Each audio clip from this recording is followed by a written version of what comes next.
ଆଜି ଆମେ ଏକ ଏମିତି ବିଷୟ ଭିତରକୁ ଯିବାକୁ ଯାଉଛୁ ଯାହା ଟିକେ ମୁଣ୍ଡ ବୁଲାଇ ଦେବା ଭଳି।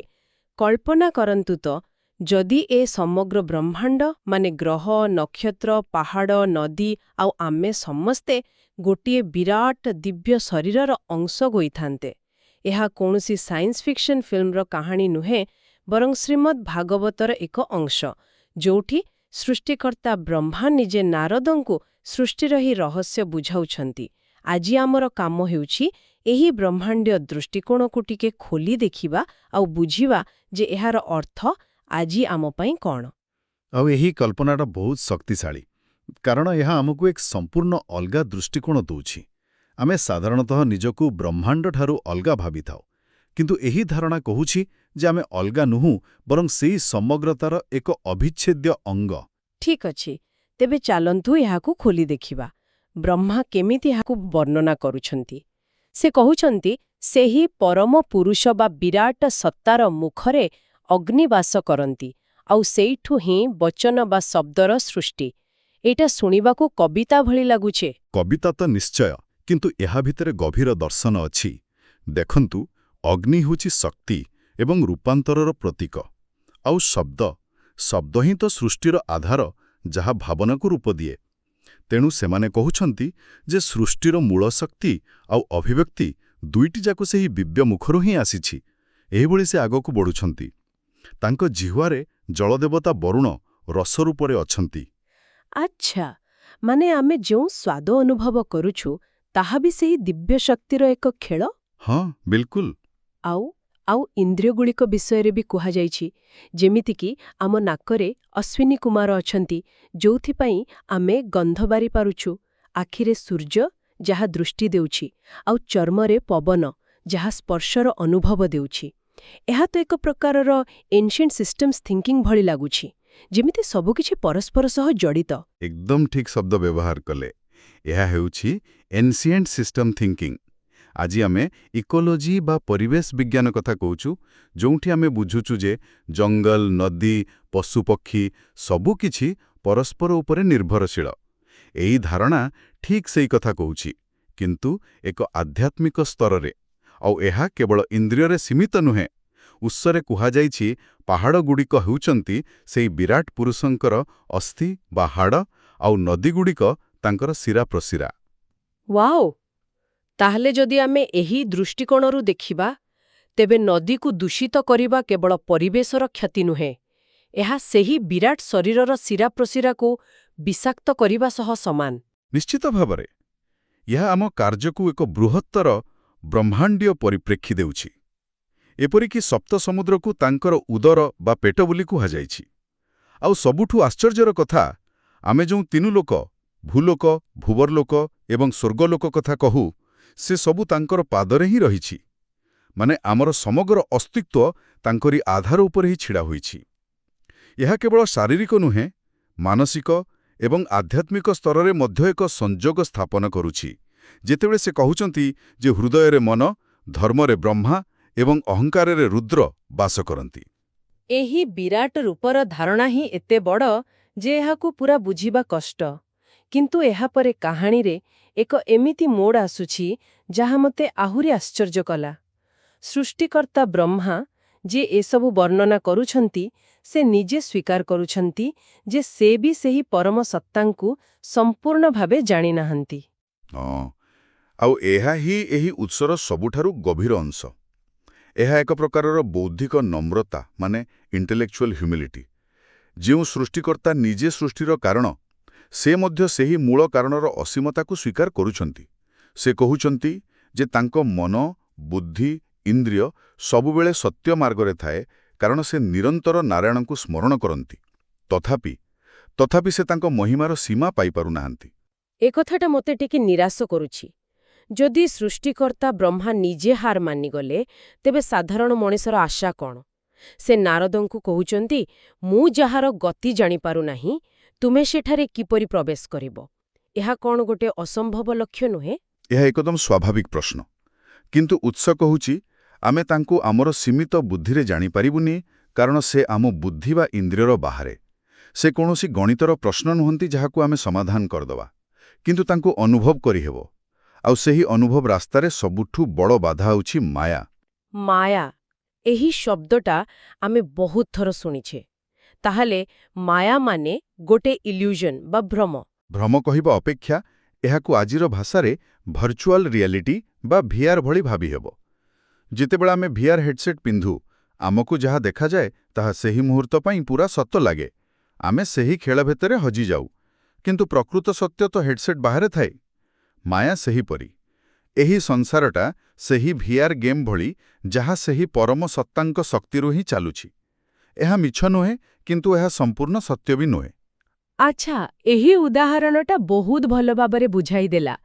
ତାହେଲେ ଉତ୍ସରେ ଯେଉଁ ଦୁଇଟି ମାର୍ଗ କଥା କୁହାଯାଇଛି, ଅବିଦ୍ୟା ଆଉ ବିଦ୍ୟା, ତାର ଅର୍ଥ କ'ଣ?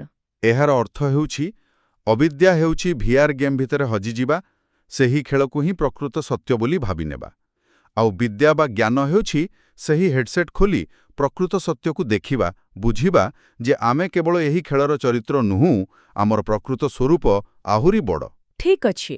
ଭିଆର୍ ହେଡ୍ସେଟ୍ ଖୋଲିବାର ଉପାୟ କ'ଣ? ଯଦି ତର୍କ ବା ବୁଦ୍ଧି କାମ ଦେବନି, ଯେମିତି ବ୍ରହ୍ମା କହିଲେ, ତେବେ ରାସ୍ତା କ'ଣ? ଏହାର ଉତ୍ତରଟି ସେହି ଉତ୍ସରେ ଅଛି। ସେଠାରେ ସ୍ପଷ୍ଟ କୁହାଯାଇଛି ଯେ କେବଳ ଅଯଥା ତର୍କବିତର୍କ ଦ୍ୱାରା ସେହି ସତ୍ୟ ପାଖରେ ପହଞ୍ଚିବ ହେବ ନାହିଁ। ବରଂ ପ୍ରଶାନ୍ତଚିତ୍ତ ମୁନିମାନେ ନିର୍ମଳ ଅନ୍ତଃକରଣରେ, ସମାଧି ଏବଂ ଯୋଗ ବଳରେ ଆତ୍ମା ଭିତରେ ଆତ୍ମାଙ୍କୁ ଦେଖନ୍ତି। ଆତ୍ମା ଭିତରେ ଆତ୍ମାଙ୍କୁ ଦେଖନ୍ତେ। ଏ କଥାଟା ଶୁଣିବାକୁ ଯେତିକି ସୁନ୍ଦର, ବୁଝିବାକୁ ସେତିକି କଷ୍ଟ। ଏହାର ପ୍ରକୃତ ଅର୍ଥ କ'ଣ? ଏହାକୁ ଏମିତି ଭାବନ୍ତୁ, ଗୋଟେ ବହି ପଢ଼ି ପାଣିର ରାସାୟନିକ ସୂତ୍ର ଜାଣିବା ଗୋଟେ କଥା, ଆଉ ନିଜେ ପାଣିରେ ପଶି ତାର ଶୀତଳତା ଅନୁଭବ କରିବା ଆଉ ଗୋଟେ କଥା। ପ୍ରଥମଟି ହେଉଛି ବାହ୍ୟ ଜ୍ଞାନ ବା ବୌଦ୍ଧିକ ଜ୍ଞାନ, ଆଉ ଦ୍ୱିତୀୟଟି ହେଉଛି ଆଭ୍ୟନ୍ତରୀଣ ଅନୁଭୂତି। ଏହି ଉତ୍ସ ସେହି ଦ୍ୱିତୀୟ ରାସ୍ତା କଥା କହୁଛି। ସତ୍ୟକୁ ବାହାରେ ଖୋଜିବା ପରିବର୍ତ୍ତେ ନିଜ ଭିତରେ, ନିଜ ଚେତନାର ଗଭୀରତମ ସ୍ତରରେ ତାକୁ ଅନୁଭବ କରିବା। ତାହେଲେ ବୁଝାପଡ଼ିଲା ଯେ ପ୍ରକୃତ ରାସ୍ତା ହେଉଛି ନିଜ ଭିତରକୁ ଯିବା। କିନ୍ତୁ ଏହା ତ ଋଷିମୁନିମାନଙ୍କ ପାଇଁ ଏହା ବହୁତ କଠିନ ସାଧନା। ସାଧାରଣ ମଣିଷ ପାଇଁ ଏତେ ବଡ଼ ଦାର୍ଶନିକ କଥା ବୁଝିବା ଆଉ ସେହି ରାସ୍ତାରେ ଯିବା ବହୁତ କଷ୍ଟ। ତେବେ କ'ଣ ସେହି ପରମ ସତ୍ତା ଆମକୁ ଏହି ଯାତ୍ରାରେ ସାହାଯ୍ୟ କରିବା ପାଇଁ କିଛି ବାଟ ରଖିଛନ୍ତି? ସେ କ'ଣ କେବେ ଆମ ସ୍ତରକୁ ଆସନ୍ତି? ଏକଦମ। ଆପଣଙ୍କ ପ୍ରଶ୍ନ ହିଁ ପରବର୍ତ୍ତୀ ବିଷୟକୁ ନେଇ ଆସିଲା, ଆଉ ସେହିଠୁ ହିଁ ଅବତାରର ଧାରଣା ଆସୁଛି। ଯେତେବେଳେ ସେହି ନିରାକାର ଅବୁଝା ସତ୍ୟକୁ ଧରିବା କଷ୍ଟ ହୁଏ, ସେ ନିଜେ ହିଁ ଏକ ସାକାର, ବୁଝିହେଲା ଭଳି ରୂପ ନେଇ ଏ ସଂସାରକୁ ଆସନ୍ତି। ଏହା ସେହି ଦିବ୍ୟ ଶକ୍ତିର କରୁଣା। ବ୍ରହ୍ମା ଏଠାରେ ନାରଦଙ୍କୁ ଭବିଷ୍ୟତରେ ହେବାକୁ ଥିବା କିଛି ମୁଖ୍ୟ ଅବତାରଙ୍କ ବିଷୟରେ ସୂଚନା ଦେଉଛନ୍ତି। ଆଚ୍ଛା, ସେଥିମଧ୍ୟରୁ ପ୍ରଥମେ ବରାହ ଅବତାର କଥା କୁହାଯାଇଛି, ଯାହାର କାହାଣୀ ବହୁତ ଡ୍ରାମାଟିକ୍ ଲାଗୁଛି। ଯେତେବେଳେ ହିରଣ୍ୟାକ୍ଷ ନାମକ ଏକ ଦୈତ୍ୟ ପୃଥିବୀକୁ ନେଇ ପାତାଳରେ ଲୁଚାଇ ଦେଇଥିଲା, ସେତେବେଳେ ପ୍ରଭୁ ଶୂକର ବା ବରାହ ରୂପ ଧାରଣ କରିଥିଲେ। ଏହାର କ'ଣ କିଛି ଗଭୀର ସାଙ୍କେତିକ ଅର୍ଥ ଅଛି? କାହିଁକି ଗୋଟେ ଶୂକର ରୂପ? ଏହା ଏକ ଚମତ୍କାର ପ୍ରଶ୍ନ। ଦେଖନ୍ତୁ, ଶୂକର ବା ବରାହର ସ୍ୱଭାବ କ'ଣ? ସେ ମାଟି ଭିତରକୁ ଯାଏ, ନିଜର ଶକ୍ତିଶାଳୀ ମୁହଁରେ ଖୋଳି ଖୋଳି ଲୁଚି ରହିଥିବା ଜିନିଷକୁ ବାହାରକୁ ଆଣି। ଏଠାରେ ପୃଥିବୀ ହେଉଛି ଧର୍ମ, ସତ୍ୟ ଏବଂ ସନ୍ତୁଳନର ପ୍ରତୀକ, ଆଉ ପାତାଳ ବା ରସାତଳ ହେଉଛି ଅଧର୍ମ ଏବଂ ବିଶୃଙ୍ଖଳାର ପ୍ରତୀକ। ତେଣୁ ଏହି ଅବତାର ସୂଚାଉଛି ଯେ ଯେତେବେଳେ ଧର୍ମ ଏବଂ ସନ୍ତୁଳନ ବିଶୃଙ୍ଖଳାର ଅନ୍ଧକାରରେ ହଜିଯାଏ, ସେତେବେଳେ ଦିବ୍ୟ ଶକ୍ତି ସେହି ଅନ୍ଧକାର ଭିତରକୁ ଯାଇ ତାକୁ ପୁଣି ଉଦ୍ଧାର କରି ଆଣନ୍ତି। ଏହା ସଂରକ୍ଷଣ ଏବଂ ପୁନଃସ୍ଥାପନାର ପ୍ରତୀକ। ବାଃ, ଏମିତି ଭାବିନଥିଲି। ଏହାପରେ ଯେଉଁ ଅବତାର କଥା କୁହାଯାଇଛି, ସେ ହେଉଛନ୍ତି କପିଳ। ଏହି କାହାଣୀଟି କିନ୍ତୁ ସମ୍ପୂର୍ଣ୍ଣ ଅଲଗା। ଏଠାରେ କୌଣସି ଦୈତ୍ୟ ସହ ଯୁଦ୍ଧ ନାହିଁ। ସେ ନିଜ ମାତା ଦେବହୂତିଙ୍କୁ ଜ୍ଞାନ ଦେଉଛନ୍ତି। ହଁ, କାରଣ ସବୁ ଅବତାରଙ୍କ ଉଦ୍ଦେଶ୍ୟ ଯୁଦ୍ଧ କରିବା ନୁହେଁ। କପିଳ ଅବତାର ହେଉଛନ୍ତି ଶୁଦ୍ଧ ଜ୍ଞାନର ଅବତାର। ତାଙ୍କର କାମ ଥିଲା ତତ୍ତ୍ୱଜ୍ଞାନ ବା ଆତ୍ମଜ୍ଞାନ ପ୍ରଦାନ କରିବା। ଆଉ ସବୁଠୁ ଗୁରୁତ୍ୱପୂର୍ଣ୍ଣ କଥା ହେଉଛି, ସେ ଏହି ଜ୍ଞାନ ନିଜ ମାତାଙ୍କୁ ଦେଉଛନ୍ତି। ଏହା ଦର୍ଶାଉଛି ଯେ ଆଧ୍ୟାତ୍ମିକ ଜ୍ଞାନ କୌଣସି ଲିଙ୍ଗ, ବୟସ ବା ସମ୍ପର୍କର ଊର୍ଦ୍ଧ୍ୱରେ। ଏହି ଜ୍ଞାନ ଦ୍ୱାରା ହିଁ ଦେବହୂତି ମାୟାର ବନ୍ଧନରୁ ମୁକ୍ତ ହୋଇଥିଲେ। ଏହା ଆମର ପୂର୍ବ ଆଲୋଚନା ସହ ଜଡ଼ିତ ଭିଆର୍ ହେଡ୍ସେଟ୍ ଖୋଲିବାର ରାସ୍ତା ଦେଖାଇବା ପାଇଁ କପିଳ ଅବତାର ଆସିଥିଲେ। ଆଉ ଏକ ଆକର୍ଷଣୀୟ ଉଲ୍ଲେଖ ହେଉଛି ଚତୁଃସନନଙ୍କର ସନକ, ସନନ୍ଦନ, ସନାତନ ଏବଂ ସନତ କୁମାର। ଏକା ସଙ୍ଗରେ 4 ଜଣ। ବ୍ରହ୍ମାଙ୍କ ତପସ୍ୟାରୁ ଏମାନେ ଜନ୍ମ ହୋଇଥିଲେ ବୋଲି ଉତ୍ସରେ ଅଛି। ସେମାନଙ୍କର କାମ କ'ଣ ଥିଲା? ସେମାନେ ହେଉଛନ୍ତି ନୈଷ୍ଠିକ ବ୍ରହ୍ମଯଜ୍ଞ ଏବଂ ଶାଶ୍ୱତ ଜ୍ଞାନର ପ୍ରତୀକ। କାହାଣୀ ଅନୁଯାୟୀ ଗୋଟେ କଳ୍ପପ୍ରଳୟ ପରେ ଯେତେବେଳେ ସୃଷ୍ଟିର ପୁନରାରମ୍ଭ ହେଲା, ସେତେବେଳେ ଯୋଗ ଏବଂ ଆଧ୍ୟାତ୍ମିକ ଜ୍ଞାନ ଲୁପ୍ତ ହୋଇଯାଇଥିଲା।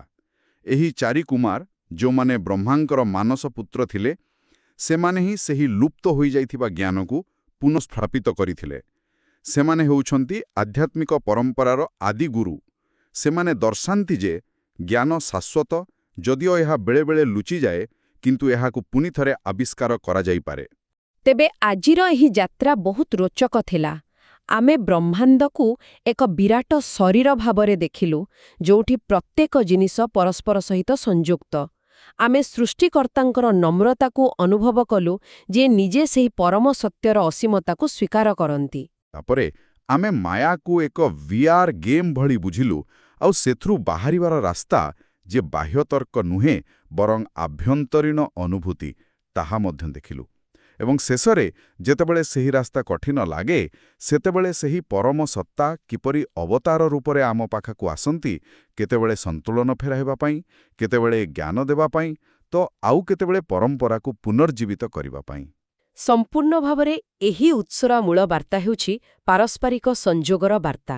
ବିରାଟ ରୂପର ମହାନ ରୂପକ ହେଉ କିମ୍ବା ଅବତାରମାନଙ୍କର ନିର୍ଦ୍ଦିଷ୍ଟ କାହାଣୀ, ଏହା ବାରମ୍ବାର ସମସ୍ତ ଅସ୍ତିତ୍ୱର ମୂଳରେ ଥିବା ଏକ ଦିବ୍ୟ ଚେତନା ଆଡ଼କୁ ଇଙ୍ଗିତ କରୁଛି। ଠିକ୍ କହିଲେ। ଏହା ଦର୍ଶାଏ ଯେ ଆମେ ଏହି ବ୍ରହ୍ମାଣ୍ଡର କେବଳ ଜଣେ ଦର୍ଶକ ନୁହେଁ, ବରଂ ଏହାର ଏକ ସକ୍ରିୟ ଅଂଶ। ଆମର ପ୍ରତ୍ୟେକ କାର୍ଯ୍ୟ, ପ୍ରତ୍ୟେକ ବିଚାର ସେହି ସମଗ୍ର ସହିତ ଜଡ଼ିତ। ଆମେ ପୃଥକ୍ ନୁହଁ, ବରଂ ଏକ ବୃହତ୍ତର ସତ୍ତାର ଅଂଶ। ଶେଷରେ ଏକ ଚିନ୍ତା ପାଇଁ ପ୍ରଶ୍ନ ଛାଡ଼ି ଯାଉଛୁ। ଏହି ଉତ୍ସରରେ କୁହାଯାଇଛି ଯେ ଦେବତା, ଦାନବ, ମନୁଷ୍ୟ, ପଶୁ, ପକ୍ଷୀ, ଗଛଲତା, ଏପରିକି ଗ୍ରହ ନକ୍ଷତ୍ର ପର୍ଯ୍ୟନ୍ତ ସମସ୍ତେ ସେହି ବିରାଟ ରୂପର ଅଂଶ। ଯଦି ଆମେ ସତରେ ଏହି କଥାକୁ ହୃଦୟଙ୍ଗମ କରିପାରିବା ଯେ ସୃଷ୍ଟିର ପ୍ରତ୍ୟେକ କଣିକା ଦିବ୍ୟ, ତେବେ ଏହା ଆମର ପରସ୍ପର ପ୍ରତି, ପ୍ରକୃତି ପ୍ରତି ଏବଂ ସମଗ୍ର ସଂସାରକୁ ଦେଖିବାର ଦୃଷ୍ଟିଭଙ୍ଗୀକୁ କିପରି ବଦଳାଇ ଦେଇପାରେ।